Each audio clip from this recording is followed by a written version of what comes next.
తమిళనాడులోని చిన్న గ్రామం తిరుపూంగురులోని శివాలయం ఎంతో విశేషమైనది. ఈ దేవాలయంలో నందీశ్వరుడు విరూపంగా పక్కకు జరిగి ఉండడం చూడగానే ఎవరికైనా ఆశ్చర్యం కలుగుతుంది. దీని వెనుక ఉన్న కథ ఒక విశ్వాసానికి, భక్తికి ప్రాముఖ్యతనిచ్చే సంఘటన. ఒకరోజు ఒక దళిత భక్తుడు శివుడిని దర్శించుకోవడానికి ఆలయానికి వస్తాడు. కాని అప్పటి సమాజంలోని కఠిన నియమాల వల్ల అతనికి ఆలయానికి ప్రవేశం నిరాకరించబడుతుంది. గుండెల్లో దుఃఖంతో ఆలయం వెలుపలే నిల్చుని కన్నీళ్లు తుడుచుకుంటూ గర్భగుడిలోని శివుడిని చూడాలని ఎంతగానో తపిస్తాడు. అయితే నందీశ్వరుడు శివుడిని పూర్తిగా కప్పేయడం వల్ల అతనికి దర్శనం కలగదు. శివుడు తన నిజమైన భక్తుడి ఆర్తిని గుర్తించాడు. వెంటనే నందీశ్వరుడిని పక్కకు జరగమని ఆజ్ఞాపించాడు.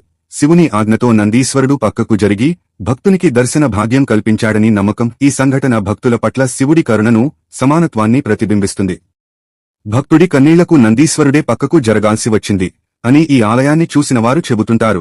భక్తులంటే శివయ్యకు అంత ఇష్టం.